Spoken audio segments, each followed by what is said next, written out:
Hello friends, इस video में हम पढ़ेंगे कि वैद्युत क्षेत्र की तीव्रता क्या होती है। पिछले वीडियो में हमने देखा था कि वैद्युत क्षेत्र क्या होता है। तो वैद्युत क्षेत्र क्या होता है? किसी आवेश के चारों तरफ का जो क्षेत्र होता है उसको हम वैद्युत क्षेत्र कहते हैं। तो आज इस वीडियो में हम वैद्युत क्षेत्र की तीव्रता के बारे में पढ़ेंगे। तो सबसे पहले हम इसकी डेफिनेशन लिखते हैं, फिर समझेंगे। तो वैद्युत क्षेत्र की तीव्रता यानी किसी किसी वैद्युत क्षेत्र में रखे गए परीक्षण आवेश पर लगने वाले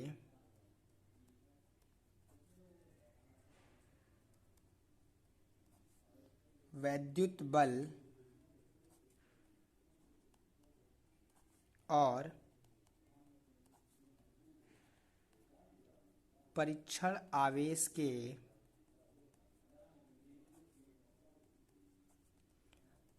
परिमाण के अनुपात को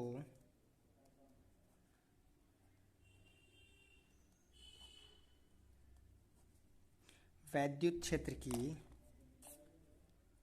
परिमाण के अनुपात को वैद्युत क्षेत्र की तीव्रता कहते हैं। वैद्युत क्षेत्र की तीव्रता कहते हैं। तो ये डेफिनेशन है वैद्युत क्षेत्र की तीव्रता की, यानी कि जब किसी भी वैद्युत क्षेत्र में जो परीक्षण आवेश होता है उस पे जो बल लगता है, उस बल और उस आवेश के परिमाण के अनुपात को हम वैद्युत क्षेत्र की तीव्रता कहते हैं। इसे ई से दर्शाते हैं।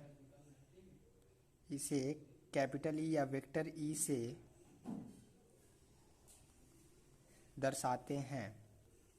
अर्थात वैद्युत क्षेत्र की तीव्रता का फार्मूला E = F/Q होता है, जहां F वैद्युत बल और Q आवेश होता है। इसका मात्रक न्यूटन प्रति कूलाम होता है।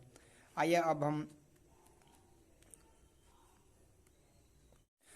हम बिंदु आवेश के कारण वैद्युत क्षेत्र की तीव्रता जानेंगे। तो सबसे पहले बिंदु आवेश के कारण वैद्युत क्षेत्र की तीव्रता का फार्मूला होता है E = 1/4πε0 × K × Q/r²। यानी कि अगर Q कोई आवेश है वैद्युत क्षेत्र में और उससे r दूरी पर कोई बिंदु है, तो बिंदु आवेश के कारण वैद्युत क्षेत्र की तीव्रता E या वेक्टर E, वैद्युत क्षेत्र की तीव्रता एक सदिश राशि है, इसलिए वेक्टर प्रोडक्ट कहते हैं इसे।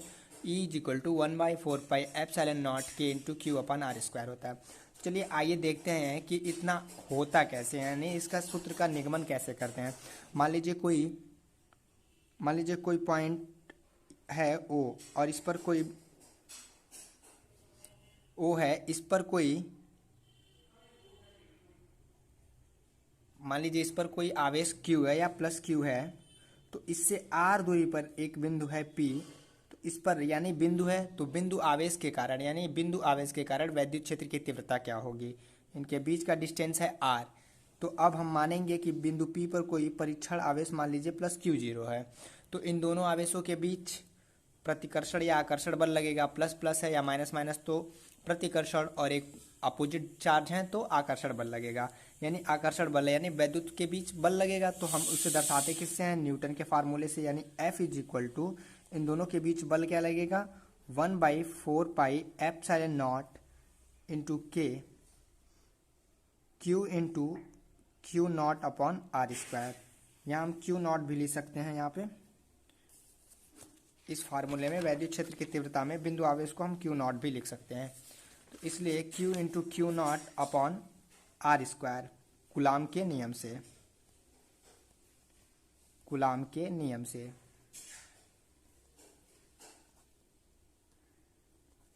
यदि अब कहा जाए कि यदि बिंदु P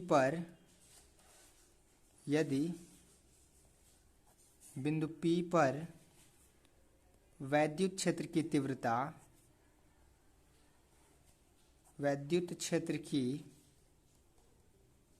तीव्रता E हो तो अब क्या होगा, वैद्युत क्षेत्र की तीव्रता क्या होती है, E is equal to F upon Q not, या क्यू कुछ भी कह सकते हैं, but F is equal to Coulomb के नियम से हमने वैद्युत पे लगने वाला बल निकाला है। F is equal to 1/4πε0 into k into Q not upon are square.